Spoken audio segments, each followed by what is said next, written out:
Hi, boys and girls. I'm so excited to be reading to you our book called Picking Apples and Pumpkins. And I'm wondering if maybe some of you have already gone picking apples with your family, or if you've gone to the pumpkin patch, maybe even Hermanson's here in Edgerton.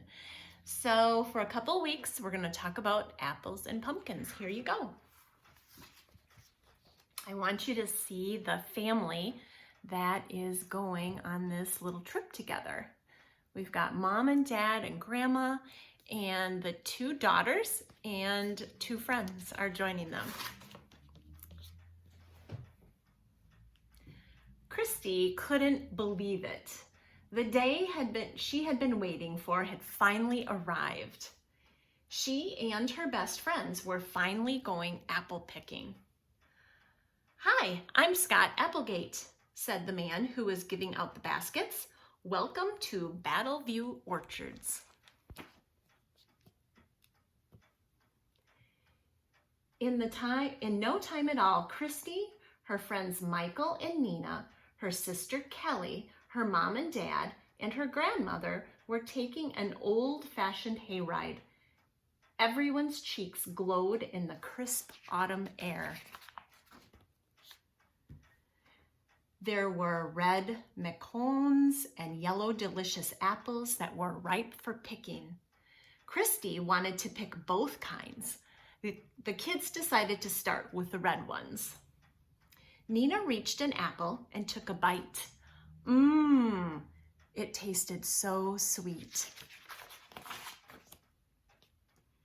While Christy and Nina piled apples in a basket, Grandma checked them to make sure none were bruised. "These will be perfect for my apple pie," she said, smiling. "Look up there," she said to Nina and Christy. Michael had climbed all the way to the top of the tree. "There are some great apples up here," he called down to Christy and Nina.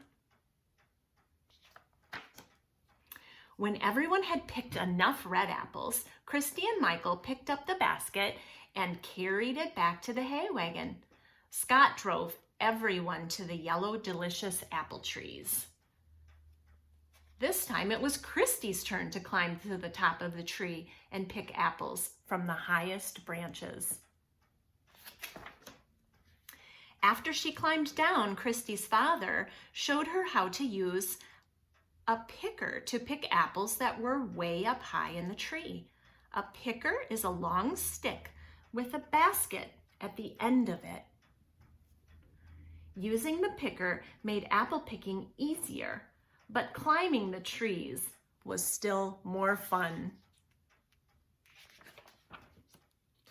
"Lunchtime," Christy's mother called out. One by one, the children scrambled down from the trees. They sat on the grass and enjoyed a yummy picnic lunch of turkey sandwiches and juice. They were surprised at how hungry they all were, especially after eating all those apples. After lunch, it was time to move on to the pumpkin patch.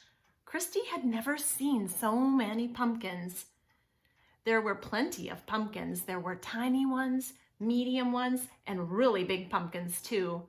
Christy found one pumpkin that was so big, she had to ask Grandma to help her lift it.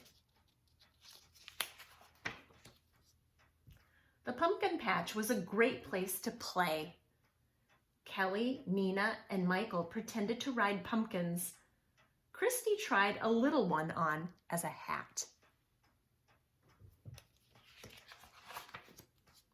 All too soon, it was time to leave the pumpkin patch. Christy's parents helped the children pile their pumpkins together.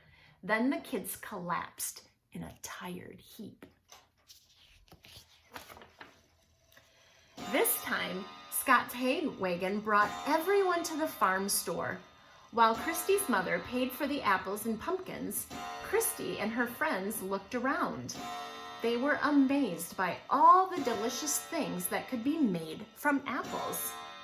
There were caramel apples, candy apples, apple jam, apple cake, and apple butter. There were pumpkin pies and breads too. But Christy knew that when they got home, Grandma would make the best treat of all, apple pie.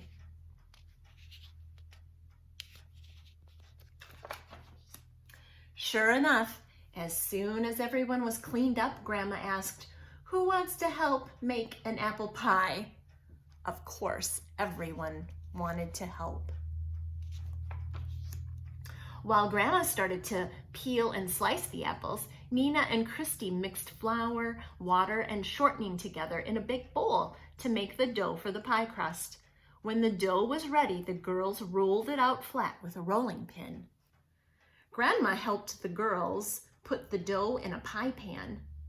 Then they piled all the apple slices in and covered the pie with more dough. Then, at last, the pie was in the oven. Christy felt sad. Her special day was ending far too quickly. But Christy's big day wasn't over yet. Her father had a surprise for her. "Let's make jack-o'-lanterns," he said. The children had lots of fun drawing faces on their pumpkins. Christy's father used a sharp knife to cut off all the pumpkin tops. Michael and Christy scooped out the seeds. Then Christy's father followed the patterns to carve out the faces.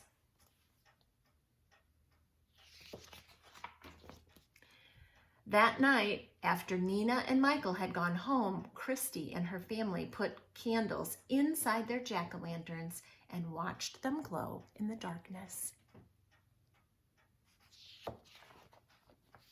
Finally, Christy and her family had a delicious bedtime snack, homemade apple pie. Christy smiled. It was the perfect ending to a perfect day. I hope you enjoyed the story, boys and girls. See you next time.